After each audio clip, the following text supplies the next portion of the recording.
Students, हम लोग class plus one के अंदर फर्स्ट चैप्टर का डी पार्ट यानी कि डायमेंशंस हम अपना स्टार्ट कर चुके हैं। और डायमेंशंस के अंदर हम लोगों ने डायमेंशंस की एप्लीकेशंस में हमने 4 टाइप की एप्लीकेशंस को स्टडी किया है। उसमें फर्स्ट टाइप की एप्लीकेशन है किसी फिजिकल क्वांटिटी की डायमेंशंस कैलकुलेट करना। सेकंड टाइप की एप्लीकेशन होती है करेक्टनेस को चेक करना। थर्ड टाइप की एप्लीकेशन होती है सिस्टम को कन्वर्ज करना यानी कि conversion of system from one unit to other unit. उसके बाद फोर्थ टाइप को अगर हम पढ़ें तो फोर्थ टाइप में हमारे पास आता है to derive the relationship between various physical quantities. हमारे पास कुछ फिजिकल क्वांटिटीज हैं, हमें उन फिजिकल क्वांटिटीज के बीच में रिलेशन डिराइव करना है।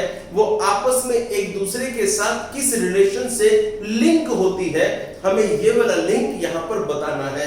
तो चलिए सबसे पहले हम इस क्वेश्चन पे आते हैं। इसका क्वेश्चन नंबर फर्स्ट देखिए, इन सभी टाइप्स को इनके क्वेश्चंस की मदद से ही समझाया जा सकता है। विदाउट क्वेश्चंस इन टाइप को नहीं समझाया जा सकता, क्योंकि इनके अंदर किसी तरह की कोई थ्योरी नहीं होती। ये सिर्फ क्वेश्चन के ऊपर बेसिस ही टॉपिक होते हैं। इसने क्या कहा उसको समझिए। मैं आपको कुछ क्वेश्चन समझाता हूं, फिर आपको प्रैक्टिस करने के लिए क्वेश्चन मिल जाएंगे। पहला question, derive mathematically the expression for centripetal force F acting on a particle of mass m moving with velocity v in a circle of radius r। इसने कहा कि आपको एक मैथमेटिकल एक्सप्रेशन डिराइव करना है, यानी कि आपको एक मैथमेटिकल फॉर्मूला डिराइव करना है एक सेंट्रीपिटल फोर्स के लिए। जो सेंट्रीपिटल फोर्स यानी कि दैट इज ए फोर्स, जो centripetal force acting on a particle, this is a particle, तो acting on a particle of mass moving with velocity v in a circle of radius r। तो जो force है वो force act करती है एक particle पे, जिस पार्टिकल का मास m है। एक बार पार्टिकल मूव कर रहा है विद ए वेलोसिटी v, तो आप यहां से ऐसा भी कह सकते हैं f is directly proportional to v। आप यहां से ये भी कह सकते हैं f is directly proportional to r। सही मायने में आप देखें, आप इन तीनों को मिला दें तो आप कह सकते हैं, you can say also f is directly proportional to m v r। एक बात और सुनिए, आप ऐसे लगाइए, f is directly proportional to m का पावर a होगा, v का पावर b होगा और यहां पर r का पावर c होगा। तो आप यहां पर लिखिए power a, power b, power c। आगे बढ़िए, आप इस चीज को यहां पर लिख सकते हैं f is equal to k into m का पावर a, v का पावर b, r का power c। This is equation number first. ये हमने यहां पर फोर्स को लिखा है। चलिए आगे, अब ये जो k है इस k को हटाओ, because this is constant of proportionality. इसका कोई काम यहां पर नहीं है, तो आप बेशक इस k को यहां से हटा सकते हैं। चलिए हम नेक्स्ट स्टेप में इसको हटा देंगे। अब आप यहां पर देखिए, ये आपके पास फोर्स है। आप फोर्स का डायमेंशन फॉर्मूला यहां पर लिख लीजिए। फोर्स का डायमेंशन फॉर्मूला होता है m1 l1 t की पावर -2। ये फोर्स का डायमेंशन फॉर्मूला आपके पास आ जाता है। उसके बाद आगे बढ़िए, यहां से ये आपके पास मास है, तो मास का डायमेंशन फॉर्मूला m1 हुआ और इसकी पावर a है, तो यहां पर बन गया m का पावर a।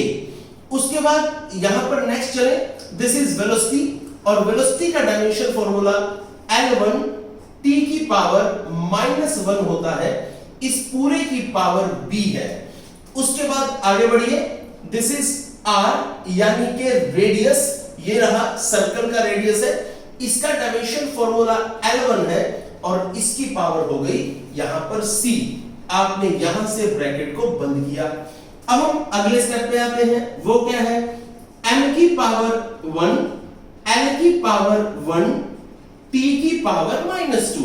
आगे बढ़िए, दिस इज आगे M की पावर यहां पर A है, L की पावर यहां पर कितना है B है, तो आप L की पावर B लिखो, T की पावर को -B लिखो और L की पावर को आप यहां पर C लिखो। अगला स्टेप, L की पावर यहां पर B है, यहां पर L की पावर C है, मल्टीप्लिकेशन में पावर ऐड होती है, तो आप इसको हटा के यहां पर लगा सकते हैं L की पावर B प्लस C। ये आपके पास हुआ। इसको थोड़ा सा हटा के सही लिख लीजिए ताकि आपके पास कोई प्रॉब्लम ना हो। दिस इज, ये C का पावर यहां पर -B हो जाता है। अब हम आगे चलते हैं। देखिए ये वाली इक्वेशन इस इक्वेशन के बिल्कुल इक्वल है। इसका मतलब m की जो पावर यहां पर होगी m की वही पावर यहां होगी, l की जो पावर यहां होगी l की वही पावर यहां होगी, t की जो पावर यहां होगी t की वही पावर यहां होगी।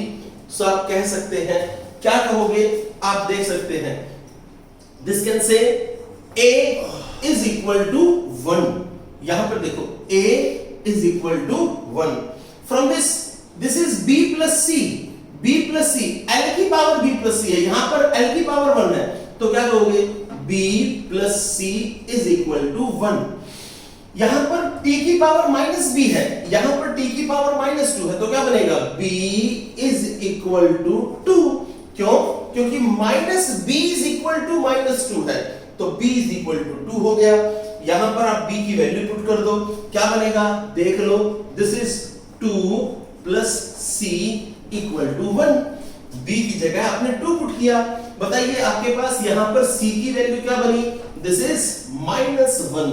ये आपके पास c की वैल्यू आ जाती है। a की वैल्यू 1 है और b की वैल्यू आपके पास 2 है। अब आप ये सब वैल्यूज इस इक्वेशन में पुट कर दीजिए। ये आपके पास इक्वेशन नंबर फर्स्ट जो है, आप ये सब वैल्यूज इसमें पुट कर दीजिए। क्या बनेगा, f is equal to k into m, ये रहा m की पावर a है, a की वैल्यू 1 है, ये रहा। आगे बढ़ो, उसके बाद v है, v की पावर b है, b की वैल्यू 2 है, तो यहां पर आपने v लिखा, इसकी पावर 2 लिखी। उसके बाद r है, r की पावर c है, c की वैल्यू -1 है, r की पावर यहां पर आपने -1 लिखा। इस k को हटा के आप डायरेक्टली प्रोपोर्शनल लगा दीजिए, mv², ऐसे लिख सकते हैं। ये वाला r आप नीचे ले जाइए, ये रहा। यही आपके पास फॉर्मूला आ चुका है, यही आपके पास इस रिलेशन का डेरिवेशन आ चुका है। This is how to derive the relationship. कैसे, आप प्रोफेसर ये क्या है, अरे भाई ये सेंट्रीपिटल फोर्स का फॉर्मूला है। सेंट्रीपिटल फोर्स का फॉर्मूला यही होता है, mv²/r। इस तरीके से आपको इन क्वेश्चंस को सोल्व करना है। बिल्कुल यही वाला काम मैं यहां पर करूंगा, आप यही वाली कॉपी यहां पर देखें, आप इसको किस तरीके से करेंगे। देखिए सबसे पहला स्टेप आप यहीं पर देखिए, बिल्कुल इस स्टेप के साथ इसको कोरिलेट करते चलिए। इसने कहा, consider a simple pendulum having a bob attached to a string that oscillates under an action of force of gravity. इसने कहा, यहां तक की कहानी में कहा है कि आप एक सिंपल पेंडुलम कंसीडर कर लें, जिस सिंपल पेंडुलम के साथ एक बोब अटैच है और वो बोब एक रस्सी के साथ अटैच है और वो बोब ऑसिलेट करती है under the action of force of gravity. यानी कि पेंडुलम का बोब, पेंडुलम बोब जो है वो ऑसिलेट करता है under the action of gravity. चलिए फिर कहता है, suppose that the period of oscillation of the simple pendulum depends upon, कि जो period of oscillation का मतलब समझो, यानी कि आपके पास अगर एक पेंडुलम है, ये पेंडुलम दे रखा है, ये पेंडुलम अपनी एक एक्सट्रीम पोजीशन पे यहां पर है, मान लीजिए यहां से मूव करते करते पेंडुलम दूसरी एक्सट्रीम पोजीशन पर आएगा, यहां से फिर वापस इधर जाएगा। जब वो एक बार ऐसा कर लेगा तो हम कहेंगे ये इस पेंडुलम का टाइम पीरियड है। आई रिपीट, पेंडुलम का मोशन यहां से शुरू करो, यहां से मूव करते करते यहां जाएगा, ये वाला पॉइंट बी पॉइंट हो गया। जब पेंडुलम ए से बी जाएगा और फिर बी से वापस ए पर आएगा तो हम कहेंगे कि इस सिंपल पेंडुलम का एक साइकिल कंप्लीट हुआ है। और इस साइकिल को कंप्लीट होने में टाइम लगता है, तो अकॉर्डिंग टू क्वेश्चन साइकिल को कंप्लीट होने में जो टाइम लगता है उस टाइम को हम टाइम ऑफ ऑसिलेशन या उसको टाइम पीरियड भी बोल देते हैं। तो क्वेश्चन में कहा है पीरियड ऑफ ऑसिलेशन, यानी कि time period of oscillation, that is time period of oscillation is directly proportional to, पहली बात किस पे डिपेंड करता है, mass m of the bob, यानी कि इस पेंडुलम बोब के मास पे डिपेंड करता है। तो time t is directly proportional to mass of the bob. Second क्या है, लेंथ ऑफ द पेंडुलम, यानी कि लेंथ ये हो गई। उसके बाद एक्सेलरेशन ड्यू टू ग्रेविटी, तो एक्सेलरेशन ड्यू टू ग्रेविटी ये हो गया। उसके बाद आपसे कहा है derive the expression for its time period using method of dimensions, आपको method of dimension यूज करके इनके टाइम पीरियड के लिए फॉर्मूला जनरेट करना है। क्वेश्चन समझिए क्या है, कहा है कि एक सिंपल पेंडुलम है, दैट सिंपल पेंडुलम ऑसिलेट्स, और जब वो ऑसिलेशन करता है तो ऑसिलेशन का उसका जो टाइम पीरियड होता है, that time period of oscillation depends upon first of all mass of the pendulum bob, length of the string and this is what acceleration due to gravity. इसको मैं यहां पर स्मॉल g लिख देता हूं, लिख दिया। अब आपको ये फॉर्मूला डिराइव करना है, तो ठीक है, जैसा आपने यहां पर लिखा था फॉर्मूला डिराइव करने के लिए ऐसा यहां पर लिख दो। क्या करोगे, m की पावर a, l की पावर b, g की पावर c, आपने ये लिखा। यहां से डायरेक्टली प्रोपोर्शनल हटाने के लिए कांस्टेंट लगा देते हैं, तो चलिए ठीक है, डायरेक्टली प्रोपोर्शनल हटाने के लिए हम लोगों ने यहां पर कांस्टेंट लगा दिया। अब हम और आगे चलते हैं, अगले स्टेप पर आ जाइए। एक बात बताइए, सबसे पहली बात t है टाइम पीरियड, टाइम पीरियड यानी कि इसका यहां पर जो डायमेंशन बना वो हो गया t1, ये है k, इसको हटाओ, मास m, इसका हो गया m1 और उसकी पावर है a, तो m की पावर a, साथ में हो गया लेंथ l1, उसका है b, फिर हो गया g, क्या बनेगा l1 t की पावर -2 और उसका हो गया c। आगे बढ़िए, next is this is k into m की पावर a, l की पावर b, यहां पर l की पावर c, t की पावर -2c। आगे बढ़िए, दिस इज ये है m not l not t1, ऐसे लिखा जा सकता है इसको, तो इज इक्वल टू, इसके को हटा दो, अब इसका कोई रोल नहीं है, जैसे यहां पर थोड़ी देर के लिए हटा दिया था, यहां पर हटा दो, कोई प्रॉब्लम नहीं है, बिकॉज इसकी कोई डायमेंशन नहीं है अपनी, इसलिए विदाउट डायमेंशन चीजों को हम यूज नहीं करेंगे। चलिए आगे क्या करेंगे, अब आप यहां पर m का पावर यहां पर a है, l का पावर यहां b है, यहां c है, तो क्या लिखोगे l का पावर b प्लस c, यहां पर t है, t का पावर -2c हो गया।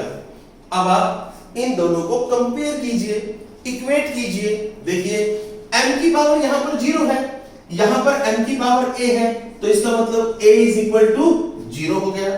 आगे चलिए, यहां पर b प्लस c कितना है, b प्लस c यहां पर 0 है और यहां पर -2c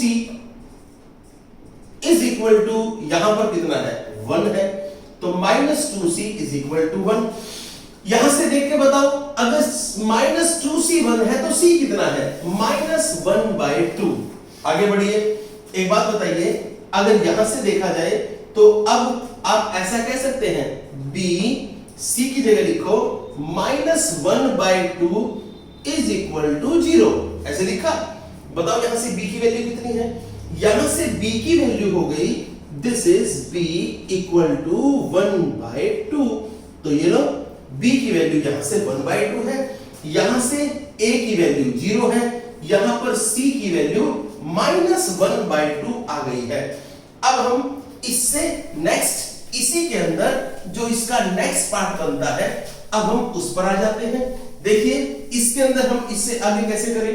भाई एक बात बताओ, आपको तो ये वाला फॉर्मूला पता था क्या, t is equal to k into m की पावर, कितनी है m की पावर a की वैल्यू 0, हटाओ इसको, l की पावर b की वैल्यू 1/2, g की पावर c की value -1/2, t is equal to k into, अब बताओ क्या लिखोगे बच्चों, m की पावर 0 मतलब किसी की पावर 0 तो मतलब क्या हुआ 1, तो हटाओ इसको, l की पावर यहां पर कितना है 1/2 और g को नीचे ले जाओ, g की पावर भी क्या हो गई 1/2।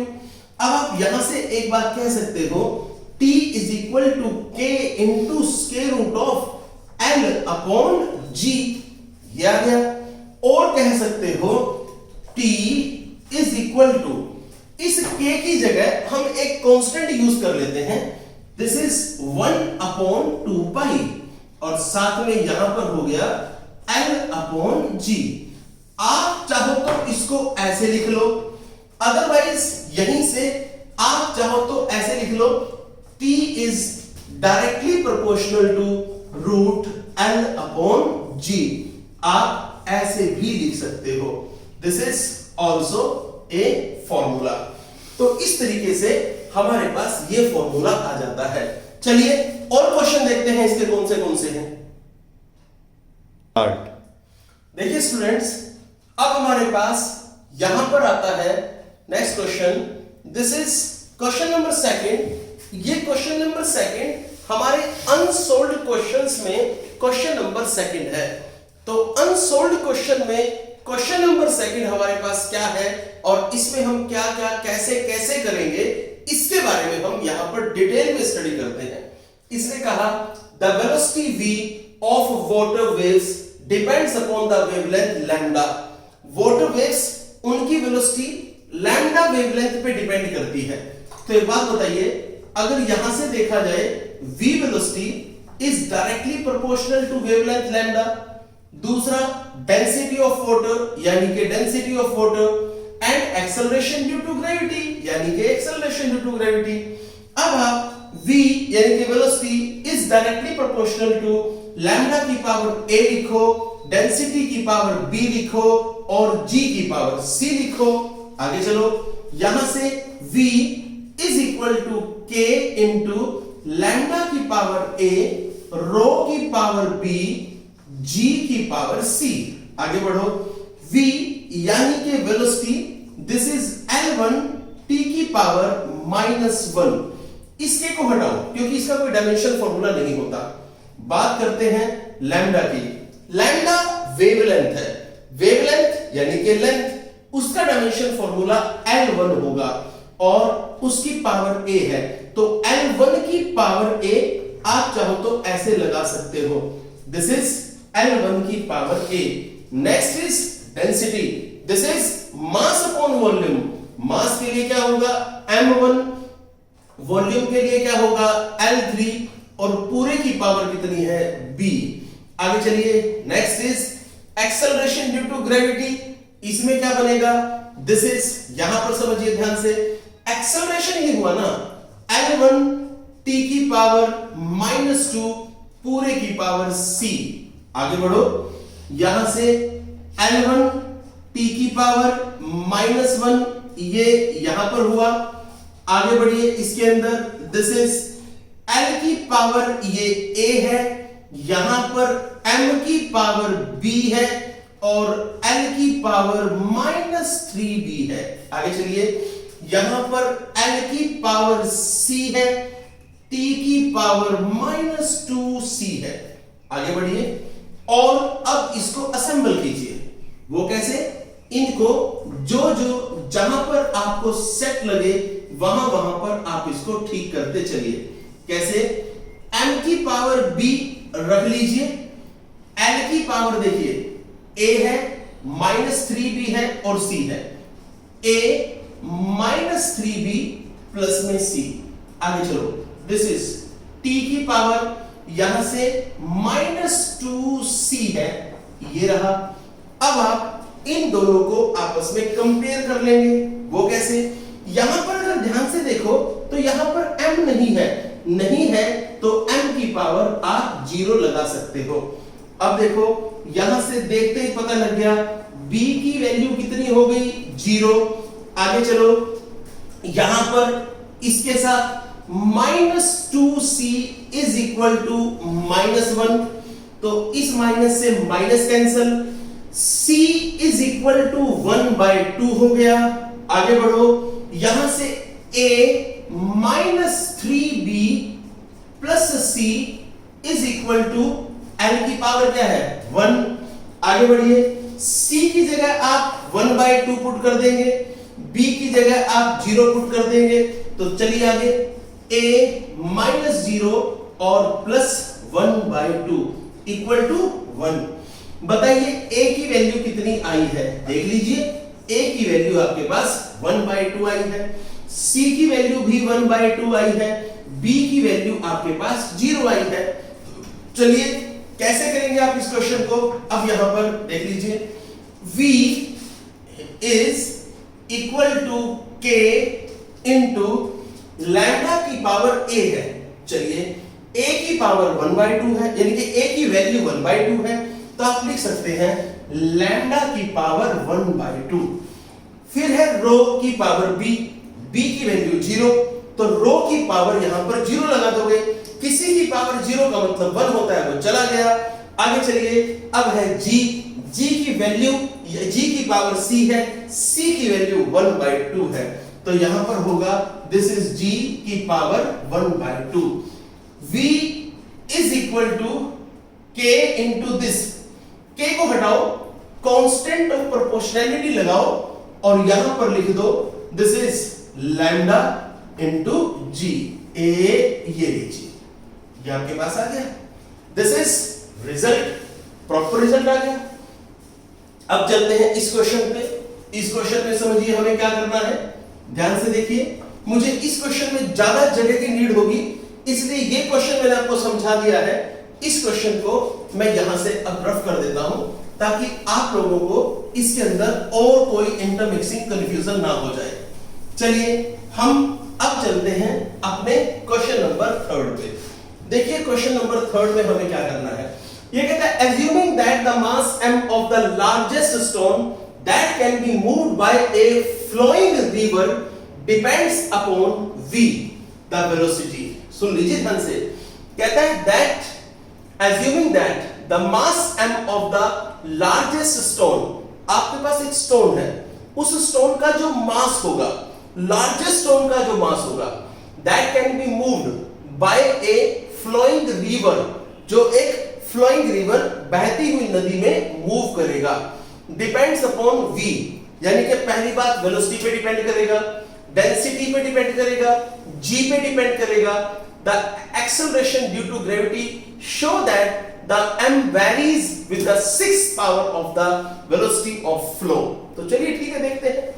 सबसे पहली बात, क्वेश्चन देख के समझ में आ गया, m is directly proportional to, पहली बात किस पे?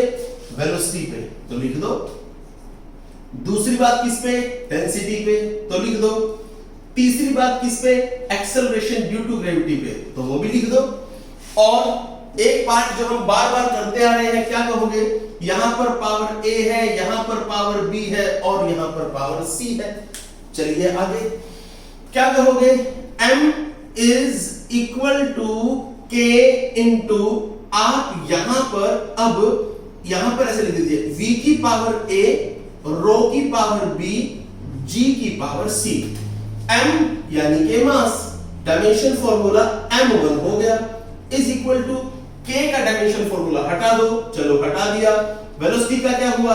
l1 t की पावर -1, इस पूरे की पावर हमारे पास a है। डेंसिटी होती है l1 डेंसिटी होती है मास अपॉन वॉल्यूम, तो मास का क्या बनेगा? दिस इज m1, वॉल्यूम का क्या बनेगा? l का क्यूब ऊपर आएगा, तो L की पावर -3। अब हम आगे बढ़ते हैं, इसकी पावर क्या हो गई B और G L1 T की पावर -2 ये हो गया C। ये हमारे पास यहां पर आता है। आगे बढ़िए, M की पावर 1 है, L की पावर यहां पर A है, T की पावर -A है, M की पावर B है, L की पावर -3B है, L की पावर यहां से C है, T की पावर -2C है। आगे बढ़ो, M की पावर 1 है, जो जो कॉमन है उन सबको ले लो। M की पावर यहां पर B है, L की पावर यहां पर A है, यहां पर -3B है, यहां पर C है। क्या बनेगा? A -3B और प्लस में C। आगे चलिए, next, this is T -A ये रहा और -2C ये रहा। बिल्कुल थोड़ा सा क्वेश्चन रह गया, आप ध्यान से देखिए। M की पावर ये हुआ, M की पावर B हो गया, L की power A -3B plus C, T की पावर -A -2C। अब कुछ नहीं बचा, आप यहां से थोड़ा इसको ढंग से लिखें। दिस इज M1 L0 और T0। बताइए B की वैल्यू कितनी आई है, देख के बता दीजिए। B की वैल्यू यहां से क्या है 0, सॉरी B की वैल्यू M की पावर B और यहां पर M की पावर 1, तो B की वैल्यू क्या आ गई 1। चलिए नेक्स्ट चलते हैं, इस पर आ जाइए। This is A -3B plus C is 0। Next is -A -2C is also equal to 0। तो चलिए एक काम करते हैं, ये वाली इक्वेशन में यहां से B की वैल्यू 1 निकाला है, इसमें पुट कर दो। जब इसमें पुट करोगे तो बताओगे क्या बनेगा? This is A -3 plus C equal to 0। और क्या बना देख के बताओ। Also this is A plus C is equal to 3। तो एक बात बताओ, एक इक्वेशन ये हो गई, एक इक्वेशन ये हो गई और एक इक्वेशन इसमें भी ठीक कर लो। यहां से माइनस कॉमन निकाल लो, निकाल लिया, ये रहा, ये हो गया, इधर ले जाओ, खत्म हो गया। Equation number 3। अब आपके पास दो इक्वेशन आई है, एक इक्वेशन है A plus C is equal to 3, एक इक्वेशन है A plus 2C is equal to 0। चलिए सॉल्व करते हैं, सब्ट्रैक्ट कर दो इनको, कर दिया। यहां से बताइए ये खत्म हुआ, ये कितना बचा? This is -C is equal to 3। तो बताइए C इज इक्वल टू -3, ये एक वैल्यू आपके पास आ जाती है। अब हम थोड़ा आगे चलते हैं। B की वैल्यू हमारे पास 1 आ चुकी है, C की वैल्यू हमारे पास -3 आ चुकी है। अब हम यहां पर A की वैल्यू को कैलकुलेट करना चाहते हैं। देखिए A प्लस C की जगह -3 और साथ में 2, तो 2 इंटू -3 इज इक्वल टू 0। तो A -6 is equal to 0, A is equal to 6। चलिए हो गया काम। आपके पास A की वैल्यू आ गई, B की वैल्यू आपके पास ये वाली आ गई और C की वैल्यू ये आ गई। क्या कहोगे यहां से देख के? M इज डायरेक्टली प्रोपोर्शनल टू V की पावर A है, A की वैल्यू 6 है, तो ये रहा। उसके बाद डेंसिटी पावर B ये रहा। उसके बाद acceleration due to gravity C की पावर यहां पर -3 है। तो आपसे ये तो कंक्लूजन हो गया जो इसने कहा था, कहते show that m mass varies 6 power of the velocity. तो m mass varies with 6 power of the velocities. ये वेलोसिटी की 6 पावर के साथ मैटर करता है। ये क्वेश्चंस आपको सोल्व करने हैं। अब कल से मैं आपको इसकी अनसोल्व्ड असाइनमेंट को डिस्कस करना सिखाऊंगा। 1 बाय 1 क्वेश्चन हम उसका A to Z सारे क्वेश्चन डिस्कस करेंगे। चलिए ऑल द बेस्ट।